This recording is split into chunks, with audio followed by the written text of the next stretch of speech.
ذکر اذکار کا کیا حال ہے؟ چل رہے ہیں تھوڑے یا زیادہ؟ سبحان اللہ و بحمدہ پڑھنے کا کیا اجر ہے آپ بتائیے؟ سونے کا پہاڑ خرچ کرنے سے بھی زیادہ بڑا اجر ہے اس شخص کے لیے جو سبحان اللہ و بحمدہ پڑھے. خاص طور پر کب زیادہ پڑھنا؟ جب انسان خوف کھائے. کس چیز سے؟ رات کے اندھیرے سے اور دشمن سے مال خرچ کرنے سے. پڑھیے کم از کم 3 دفعہ سبحان اللہ و بحمدہ سبحان اللہ و بحمدہ. اللہم انی اسألک علما نافعا بھی پڑھیے 3 دفعہ پڑھیے. سبحان اللہ والحمد للہ. ذکر اذکار کا کیا حال ہے؟ چل رہے ہیں تھوڑے یا زیادہ؟ سبحان اللہ و بحمدہ پڑھنے کا کیا اجر ہے آپ بتائیے؟ سونے کا پہاڑ خرچ کرنے سے بھی زیادہ بڑا اجر ہے اس شخص کے لیے جو سبحان اللہ و بحمدہ پڑھے. خاص طور پر کب زیادہ پڑھنا؟ جب انسان خوف کھائے. کس چیز سے؟ رات کے اندھیرے سے اور دشمن سے مال خرچ کرنے سے. پڑھیے کم از کم 3 دفعہ سبحان اللہ و بحمدہ سبحان اللہ و بحمدہ. اللہم انی اسألک علما نافعا بھی پڑھیے 3 دفعہ پڑھیے. سبحان اللہ والحمد للہ ولا الہ الا اللہ واللہ اکبر بھی 3 دفعہ پڑھیے. دروشی پڑھیے کیونکہ جمعے کا دن دروشی پڑھنے کا دن ہے. کل ہم نے استغفار کے بارے میں پڑھا تھا کہ یہ مہینہ گناہوں کی بخشش کا مہینہ ہے اور اس میں ہمیں پوری کوشش کرنی ہے کہ ہم اللہ سبحانہ وتعالی سے اس مہینے کی بات پوری طرح بخشش حاصل کر چکے ہوں. نبی صلی اللہ علیہ وسلم روایت کرتے ہیں اللہ سبحانہ وتعالی سے، حدیث قدسی ہے. اللہ تعالیٰ فرماتے ہیں یا عبادی انکم تخطئون باللیل والنہار وانا اغفر الذنوب جمیعا فاستغفرونی اغفر لکم. اے میرے بندو تم دن رات خطائیں کرتے رہتے ہو اور میں تمام گناہ بخش دیتا ہوں، لہٰذا تم مجھ سے بخشش طلب کرو میں تمہیں بخش دوں گا. بخشش کے لیے سب سے اہم چیز کیا ہے کہ انسان اپنی ندامت کا اظہار کرے، اپنے گناہ پر شرمندگی. تو اس کے لیے آپ کو کرنا یہ ہے کہ اکیلے میں آج بیٹھ کر، صرف آج ہی نہیں پورا مہینہ اگر یہ عمل کریں تو بہت ہی مفید ہوگا.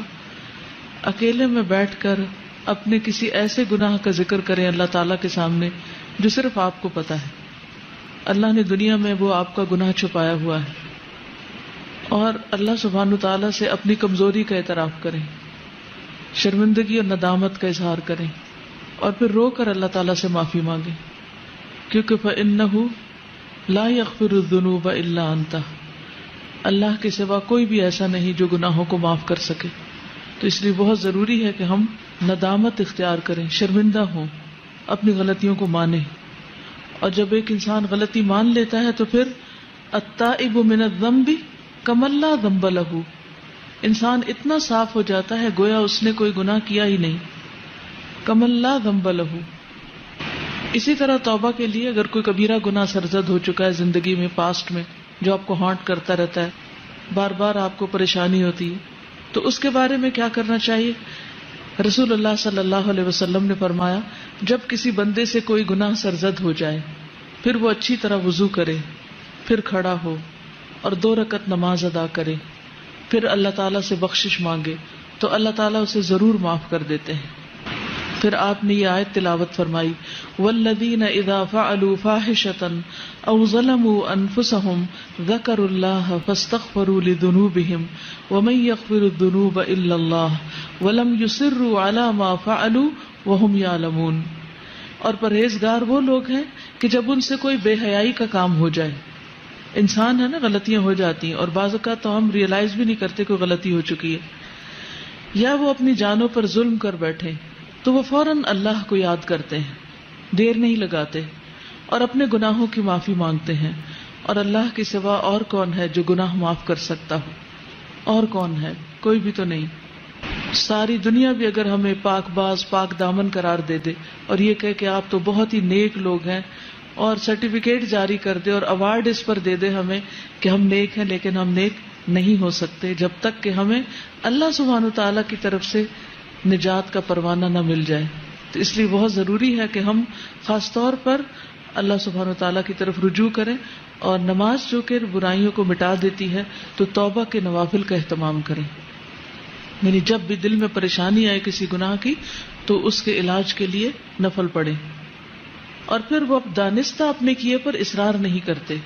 یعنی جو غلطی ان سے ہو گئی اسے بار بار دہراتے نہیں. اس استغفار کا فائدہ کیا ہوگا؟ انسان اللہ کے عذاب سے محفوظ رہے گا. آپ بڑی بڑی پریشانیوں سے، تکلیفوں سے، بیماریوں سے، حادثات سے محفوظ رہیں گے. نبی صلی اللہ علیہ وسلم نے فرمایا العبد آمن من عذاب اللہ ما استغفر اللہ. بندہ جب تک اللہ سے استغفار کرتا رہتا ہے اس وقت تک اللہ کے عذاب سے محفوظ رہتا ہے. جیسے قرآن مجید میں بھی آتا ہے نا کہ اللہ ان کو عذاب نہیں دے گا جب تک کہ وہ استغفار کرتے رہیں. تو آپ کے اندر کسی بھی قسم کا اگر کوئی خوف ہے، بعض اوقات کچھ لوگوں کو فوبیاز ہوتے ہیں، یہ چھت نہ مجھ پہ گر پڑے، یا بلندی پہ جانے کا خوف ہوتا ہے، یا اپنی جان مال اولاد کے بارے میں کوئی بھی خوف ہوتا ہے. کسی بھی قسم کا کوئی خوف آپ کو جب ستاتا ہے اپنے مستقبل کا، بڑھاپے کا، آخرت کا، تو ان سب سے بھی نجات پانے کا ذریعہ یہی ہے استغفار. کیونکہ العبد آمن من عذاب اللہ ما استغفر اللہ، بندہ اللہ کے عذاب سے امن میں ہے. اللہ تعالیٰ ایسے بندے کو عذاب نہیں دے گا جب تک کہ وہ استغفار کرتا رہتا ہے. انسان کے گناہ خواہ آسمان کی بلندیوں تک پہنچ جائیں، لیکن اگر وہ اللہ سے معافی مانگتا ہے تو اللہ تعالیٰ اس کو معاف کر دیتا ہے، اور اللہ تعالیٰ کو اس کی کوئی پرواہ نہیں. یعنی ایک تو یہ ہوتا ہے نا کہ ہم جیسے کسی کو معاف کر کے بھی معاف نہیں کرتے، بار بار وہی غلطی دوسرے کی دہراتے رہتے ہیں، یا اپنے آپ کو رلاتے رہتے ہیں، یا اس پر تکلیف محسوس کرتے ہیں. لیکن اللہ سبحانہ وتعالیٰ اتنی وسعت والا ہے، علم والا ہے، حلم والا ہے کہ اس کو کسی بھی ایسی چیز کی کوئی پرواہ نہیں کہ وہ کس کا کتنا بڑا قصور معاف کر دے. اس کے خزانوں میں کوئی کمی نہیں آتی، اس کے لیے کچھ مشکل نہیں، نہ اس کے اندر بخل ہے اور نہ کسی قسم کا کوئی حسد ہے. وہ خوشی سے معاف کرتا ہے، بس شرط یہ ہے کہ ہم معافی مانگنے والے ہوں. اور ہر انسان خطا کار ہے، اور بہترین خطا کار وہ ہیں جو بہترین اور بہت زیادہ توبہ کرنے والے ہیں، التوابون ہیں. اور پھر یہ بھی خوشخبری ہے کہ آپ کے گناہ نیکیوں میں بدل جائیں گے. یعنی جو غلطیاں، کوتاہیاں، کمیاں ہو گئی وہ الٹا نیکی میں بدل جائیں گی. اور خصوصاً جب انسان استغفار کرتا ہے اور جیسے کوئی نیا مسلمان ہوتا ہے. اسی طرح اپنی بک آف ڈیڈ کے بارے میں کبھی کبھی ہمیں ضرور فکر لگتی ہے کہ پتہ نہیں اس میں کیا لکھا ہوا کس درجے کا سامنے آئے گا، اور اسے دیکھ کر ہماری کیفیت کیا ہوگی، ہمیں اتنی شرمندگی ہوگی، ہم اسے فیس کر سکیں گے یا نہیں. تو جو شخص چاہتا ہے کہ اپنا صحیفہ دیکھ کر خوش ہو جائے، اسے چاہیے کہ استغفار کی کثرت کر دے، کیونکہ اس میں سے وہ سارے انوانٹیڈ چیزیں رب ہو جائیں گی، اریز ہو جائیں گی، صاف ہو جائیں گی. جیسے بچے کام کرتے ہیں نا، ہوم ورک کرتے ہیں اور بڑے کانشیسلی کرتے ہیں، پھر اگر کوئی ایکسٹرا ڈاٹ بھی لگ جائے تو فوراً ربڑ لے کے اس کو مٹانے لگتے ہیں، یا وائٹنر لے کے اس کو کہ یہ نظر نہ آئے. تو اسی طرح ہم بھی ہر روز اپنا ہوم ورک کر رہے ہیں آخرت کے لیے، اور کچھ نہ کچھ دھبا اس میں لگا ہی بیٹھتے ہیں، نہ چاہتے ہوئے بھی کہیں نہ کہیں کچھ ہو جاتا ہے. تو اس کے لیے بہترین طریقہ کیا ہے کہ ہم ساتھ ہی استغفار کا وائٹنر پھیر دیں، اور اتنا خوبصورت رجسٹر ہو کہ دیکھ کے دل خوش ہو جائے. جیسے ایک ٹیچر بچے کا کام دیکھ کر خوش ہو جاتی ہے نا کہ ایکسیلنٹ، بہت ہی بہترین ہے. تو اللہ سبحانہ وتعالی ہمارا عمل دیکھیں اور خود ہم اس کو دیکھیں تو ہم خوش ہو جائیں. آپ صلی اللہ علیہ وسلم نے اس شخص کو خوشخبری بھی دی ہے، طوبی لمن وجد فی صحیفته استغفارا کثیرا. اور اس کے لیے ہمیں کرنا کیا چاہیے؟ اپنی زبان میں بھی استغفر اللہ کہیں، اللہ سے معافی مانگے، اور مختلف جو استغفار کی دعائیں ہیں ان کو پڑھیں. انشاءاللہ ایک نیا کارڈ بھی بن رہا ہے جس میں سارے استغفار قرآن مجید سے اور مسنون جتنی بھی دعائیں استغفار کی ان سب کو جمع کریں، تاکہ کوئی کسر نہ چھوڑیں اللہ سبحانہ وتعالیٰ سے معافی مانگنے کی ہر طریقے سے. کیونکہ بعض اوقات ہوتا ہے نا، ایک انداز میں بات کرنا اللہ تعالیٰ کو پسند آتا ہے، اور بعض اوقات ایک اور انداز میں زیادہ افیکٹو ہوتا ہے. تو ہمیں نہیں پتا کہ کون سا طریقہ اللہ کو زیادہ پیارا ہو، تو ہم سارے طریقے اختیار کر لیتے ہیں تاکہ اللہ تعالیٰ ہمیں معاف فرما دے. اور عام طور پر جو کثرت سے آپ چلتے پھرتے پڑھ سکتے ہیں، واستغفر اللہ العظیم الذی لا الہ الا هو الحی القیوم واتوب الیہ، اس کا اتنا زیادہ اجر بتایا جاتا ہے کہ اگر کوئی میدان جنگ سے بھاگا، اور یہ کبیرہ گناہ ہے میدان جنگ سے بھاگنا، تو اس کو بھی معاف کر دیا جاتا ہے جو شخص یہ پڑھتا ہے استغفر اللہ العظیم الذی لا الہ الا هو الحی القیوم واتوب الیہ. پھر اسی طرح یہ ہے کہ انسان کو اس بات کی بھی توقع رکھنی چاہیے کہ میرے اس استغفار سے میرا رب خوش ہو رہا ہے، کیونکہ وہ اونٹنی والی جو حدیث آتی ہے کہ اللہ تعالیٰ اس بندے سے زیادہ خوش ہوتا ہے جس کو صحرا میں کھوئی ہوئی اونٹنی مل جاتی ہے۔ تو جب ہم استغفار کرتے ہیں تو یہ کوئی معمولی فعل نہیں ہے، اللہ سبحانہ تعالیٰ اپنے بندے سے راضی ہو جاتے ہیں، خوش ہو جاتے ہیں۔ اور پھر آئندہ کے لیے گناہوں سے ڈرتے بھی رہنا چاہیے، یہ نہیں کہ انسان دلیر ہو جائے کہ اللہ تعالیٰ خوش ہوتے ہیں تو پھر میں اور جی بھر کے گناہ کر لوں، نہیں۔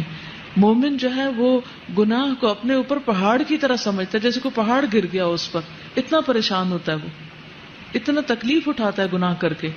اور منافق جو ہوتا ہے یا فاجر، وہ ایسے جیسے ناک پہ بیٹھی مکھی اور اس کو ہاتھ کے اشارے سے اڑا دے، یعنی اسے معمولی سی چیز ہے۔ اور پھر صبح و شام سید الاستغفار بھی انسان پڑھتا رہے، اور ہر مجلس کے اختتام پر، جیسے حالانکہ ہم قرآن پڑھ رہے ہوتے ہیں لیکن پڑھتے اور پڑھاتے ہوئے ہو سکتا ہے کوئی ایسی بات منہ سے نکل جائے جو اللہ تعالیٰ کو پسند ہے، اور بھول چوک تو لازم ہے، ہو ہی جاتی ہے، نہ کرتے ہوئے بھی ہو جاتی۔ تو ایسی ساری چیزوں اور کمیوں کوتاہیوں کا جو طریقہ ہے وہ پھر استغفار میں ہی ہے، اور وہ کیا ہے؟ سبحانک اللہم و بحمدک اشہد ان لا الہ الا انت استغفرک و اتوب الیک۔ اور نبی صلی اللہ علیہ وسلم تو